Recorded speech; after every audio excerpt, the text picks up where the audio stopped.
Ohio Life Sciences is the trade association for the biotech industry here in Ohio. We represent about 4,300 life science establishments across the state, everything from pharmaceutical companies, medical device firms, laboratories, contract research organizations, digital health firms. It's a very broad industry. Really anything that is part of what we call the patient value chain, from the discovery of new medicines to the distribution of those medicines, the regulatory piece of getting medicines approved, and ultimately into the body, administered into the body of a patient. So it's a very broad industry and growing here in Ohio.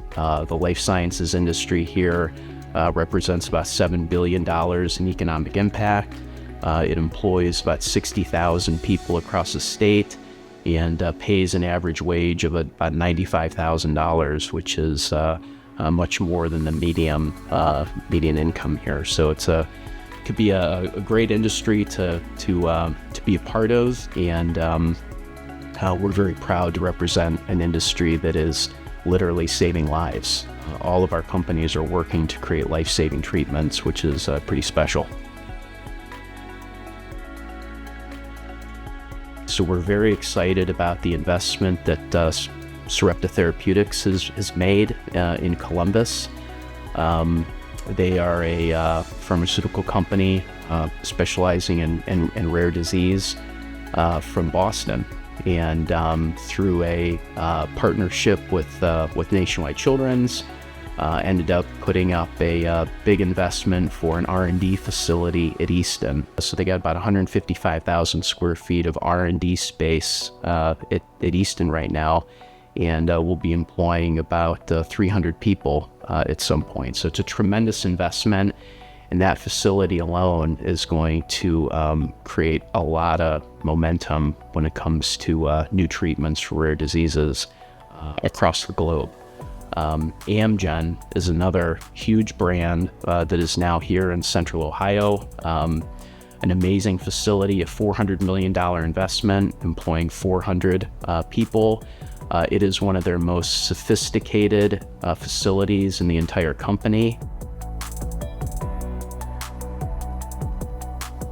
The proximity to research is really important, and particularly at a place like Nationwide Children's Hospital, which has created 2 out of the 10 FDA-approved gene therapies on the planet. So again, pretty special. One institution creating 20% of those treatments is something we need to be really proud of, and we know that will draw even more investment from around the country. If we as a state, as a community, don't figure out AI and life sciences, we're going to be behind. To me, these are 2 critical industries that are going to drive economic growth moving forward. Everyone wants to live healthier, longer. Everyone wants to address illnesses that are existing in their family. So the opportunity to continue to invest and be strategic about how we incorporate investments into AI and life sciences is going to be it's going to give us an advantage if we figure that out.